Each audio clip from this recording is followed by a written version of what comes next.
It was heartbreaking to watch Andy Murray describe the pain and frustration he has been through in his distressing attempt to cement a comeback after hip surgery last January. The 31-year-old has been battling back since 2017, entering competitive tennis again just last June, with mixed results at best. This has come at a health cost for the two-time gold medalist. Unbearable pain. I've been in a lot of pain for about 20 months now. I've pretty much done everything I could to try and get my hip feeling better, and it hasn't helped loads, said the two-time Wimbledon champion, according to the BBC.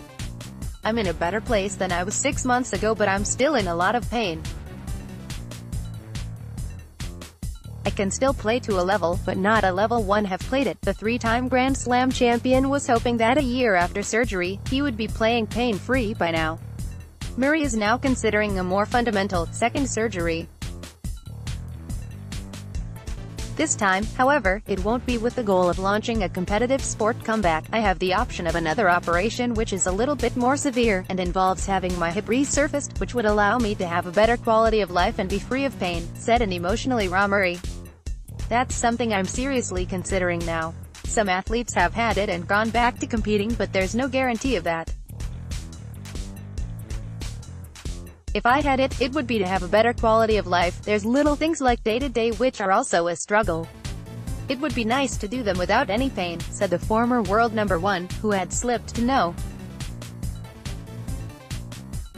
230 since his physical condition started deteriorating in 2017. The decision to retire. Murray had said that the decision to retire had been made during training for the tennis season in December. I spoke to my team, and I told them, I cannot keep doing this, Murray said, according to the NY Times. I needed to have an endpoint because I was sort of playing with no idea when the pain was going to stop.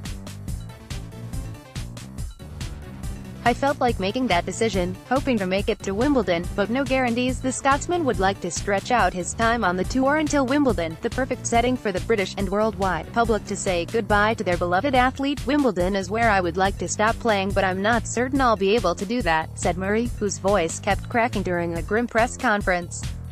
I'm not certain I can play through the pain for another 4 or 5 months. I'm going to play in Australia. I can still play to a level, not a level I'm happy playing at, Murray continued, who had suffered through a demoralizing practice session with Novak Djokovic on the day before, 6-1, 4-1. But also, it's not just that. The pain is too much really. His incredible legacy. Murray won his first Grand Slam at the U.S.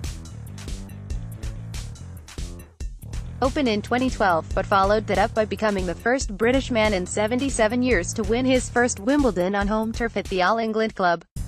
He repeated the feat in 2016, Murray's stupendous year. The hard-fighting Scot also became the only male tennis player to win back-to-back gold medals, beating first Roger Federer in 2012, and then Juan Martín del Potro in Rio. Andy, just watched your conference. Please don't stop trying. Keep fighting. I can imagine your pain and sadness. I hope you can overcome this. You deserve to retire on your own terms, whenever that happens. We love you at Andy_Murray, and we want to see you happy and doing well. Folded hands, Juan M. Del Potro, at Del Potro. On January 11, 2019, Murray was knighted that same year, after having been honored with an OB in 2012. He also helped his country achieve the 2015 Davis Cup title, alongside his tennis-playing brother, Jamie.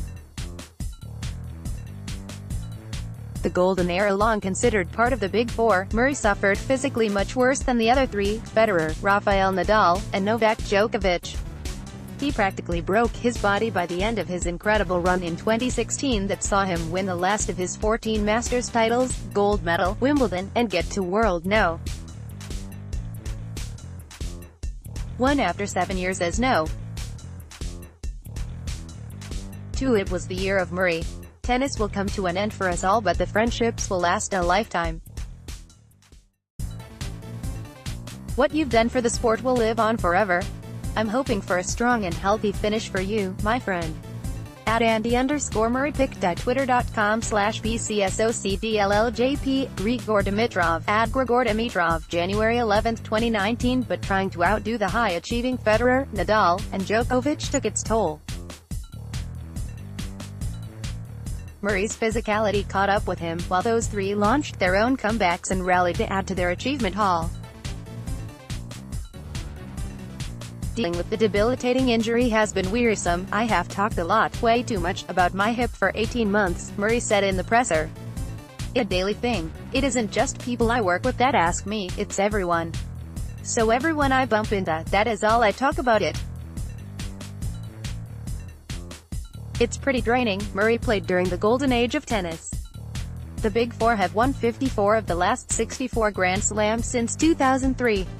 Of those four titans, Murray is the only one to retain 2 gold medals. The British player will be retiring at age 31 to 32, depending on how far he can play through the pain this year. Nadal is 32, Djokovic is 31, and the defending out-champion Federer is a mystifying 37. Let's be realistic, most of their best playing days are behind them. They will all likely retire in the next few years. Listening to Murray's heartbreaking press conference, one can't help but wonder if this is the beginning of the end of this incredible era in tennis. But make no mistake, the end will come. And likely sooner than we expect. There have been many great tennis players, but I think few can argue that having 4 of the caliber of Federer, Nadal, Djokovic, and Murray in the same time is likely not be repeated. These are the kinds of players that happen once a century. Only Rod Laver rivals their greatness. To witness 4 such incredible players compete in the same era has perhaps been the greatest privilege in men's tennis history. @Andy_Murray, you are a champion on and off the court. So sorry you cannot retire on your own terms, but remember to look to the future. Your greatest impact on the world may be yet to come. Your voice for equality will inspire future generations. Much love to you.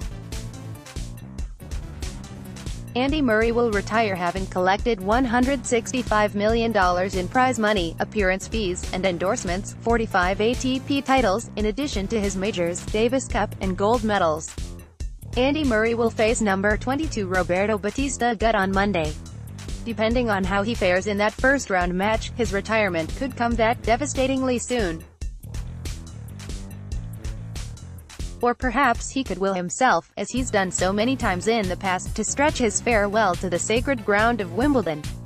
Only Andy Murray knows when he needs to leave the game, and when we can then shed our own tears. The Australian Open kicks off on Jan. 14. Follow Fansided Tennis for all the latest on the tournament and tennis.